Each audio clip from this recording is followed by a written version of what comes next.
O que fazem e do que se ocupam seres extradimensionais? Muitos pensam que vida urbana, vida cotidiana só existe aqui, enquanto estamos com os olhos acordados, mas isso não é verdade. Você mesmo que nega, sonha, percebe que acessa outras frequências de atividades.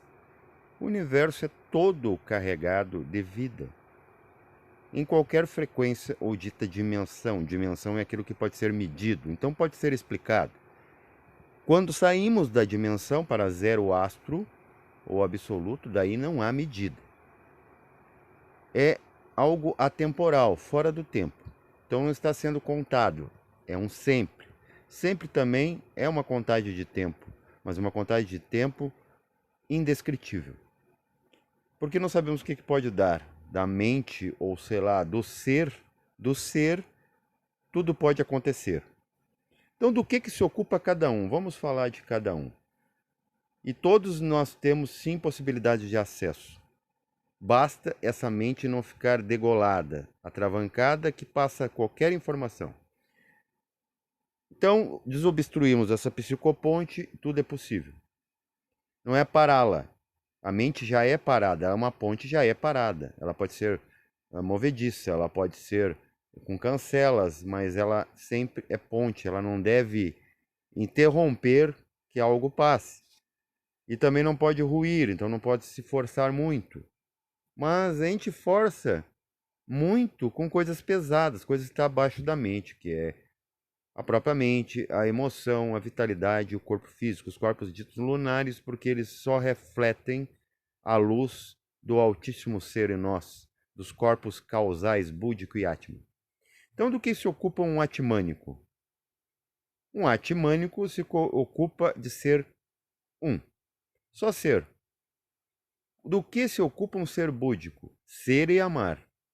Do que se ocupa um ser causal? Ser, amar e causar. Por exemplo, universos, corpos, espécies, evoluções, esquemas, sistemas, etc. e tal. Do que se ocupa um ser mental? Raciocinar. É só o que ele vai fazer no plano mental, é raciocinar.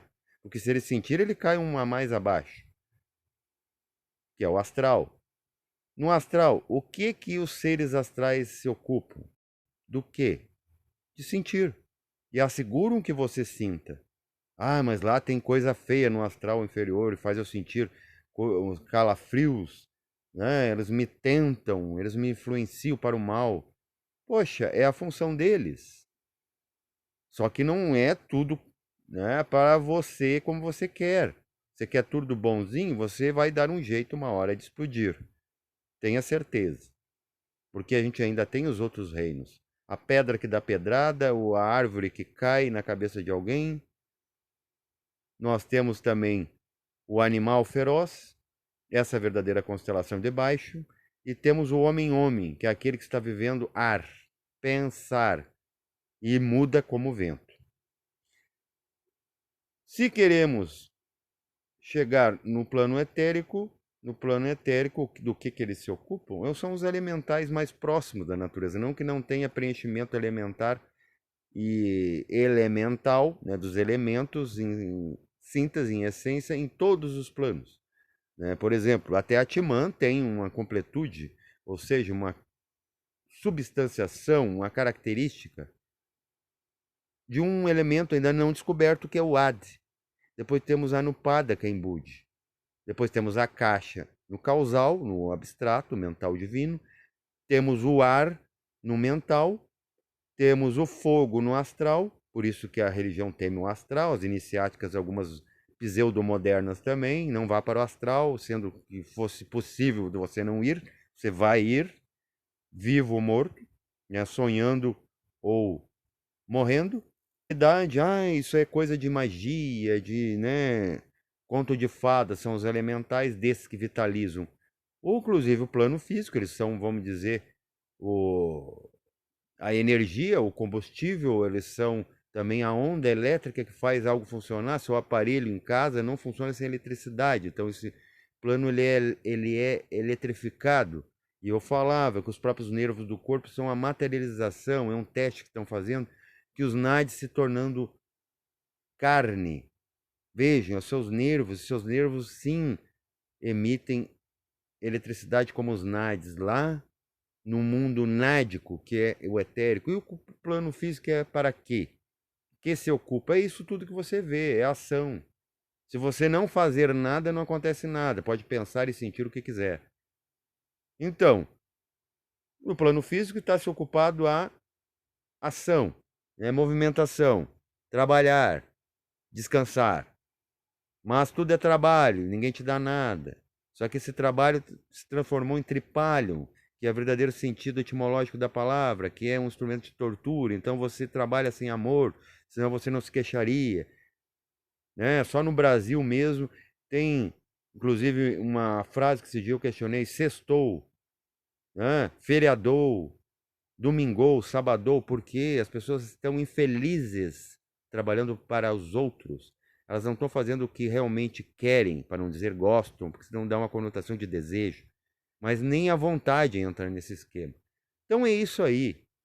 Cada lugar tem a sua frequência e trabalha em prol das possibilidades, do modo operandi daquele sistema.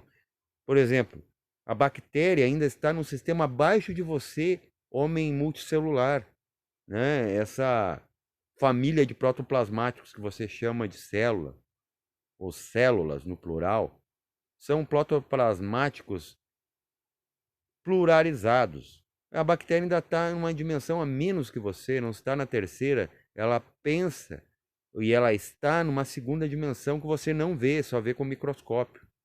Tudo que está abaixo pode ser visto do que está acima. Só o que está acima em frequência não é visto do que está abaixo, que nem você não vê o satélite, mas o satélite lhe vê por terra. Então a própria bactéria, ela tem um mundinho dela, o que ela sabe fazer é ir para frente e para trás. Agora, se ela está com isso também destruindo células que estão no seu caminho, em 2D, e depois temos a 1D, que é a pedra. Por isso que se diz que toda a verdade está na pedra. Está encerrada, mas não aparece. Seria o Atmão ao avesso. Então, para vocês entenderem, o que a pedra faz? A pedra é pedra, solidifica, é base. A planta o quê? Ela troca com você, ela faz uma transa com você de ares, porque você é incapaz de produzir oxigênio, você só pode respirá-lo. E a planta, o que ela faz? Ela não consegue produzir gás carbônico se você, ou todos os seres que respiram, não depositar isso. Então a gente vem para poluir o ar. Sem querer, apenas de viver, a gente polui tudo. Por quê? Não sabemos por quê. Deve ser para ser. Ok?